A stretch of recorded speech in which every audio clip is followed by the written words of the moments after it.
Welcome to Unit 8.6. Today we're going to be talking about finding area between curves that intersect at more than 2 points. Now this might seem very difficult, but it's actually very easy to solve. So we're going to do an example to show what happens.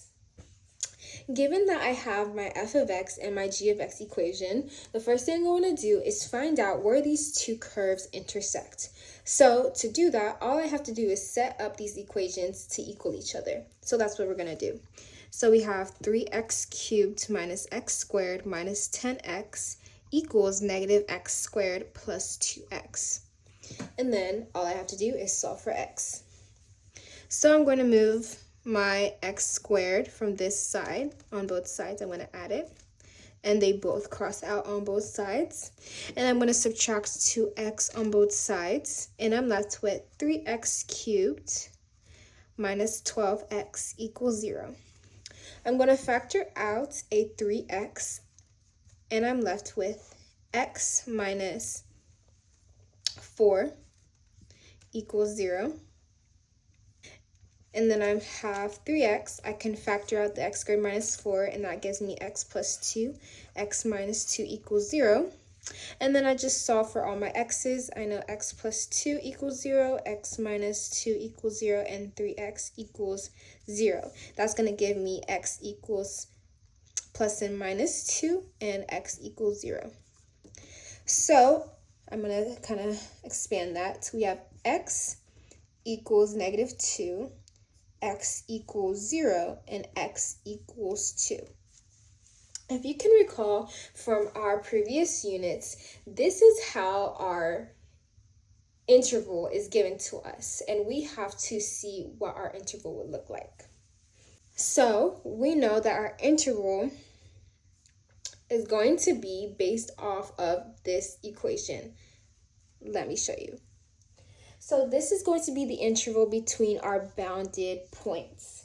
This equals the integral between a and c of the absolute value of f of x minus g of x dx. And that's going to be our equation for the whole thing. I should have said this before. So, what is c to find our interval? So we know that usually we have an interval between a and b, but now it's going to be an interval between c. So remember that if we have an interval between a and b, the c point is going to be between the interval a and b. So c is going to be between the interval a and b. So it's not going to be your highest bound, it's not going to be your lowest bound, but in the one in the middle. So we need to see what a is. A is going to be our lowest bound. And in this one, our lowest bound is negative 2, our lowest x.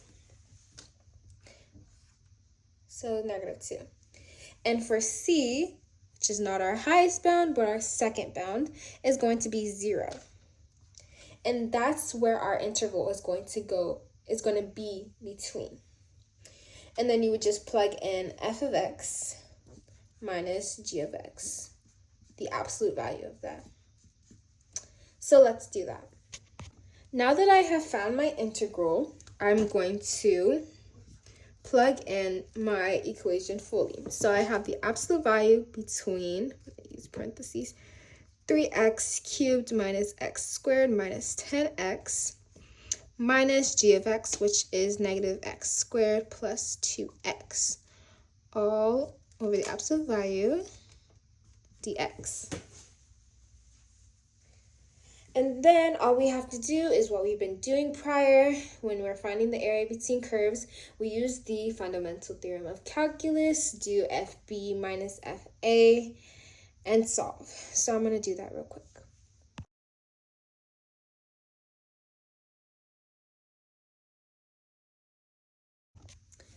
So after solving, I got a solution of 20 over 3, and that is my answer for this whole thing. So you can see that it's not that hard, but you just have to remember that your interval is not going to be between A and B, it's going to be between A and C. And C is a point between your two intervals A and B. Also remember that you are finding the absolute value of your f of x minus g of x. Always remember that. That is all for 8.6. Thank you.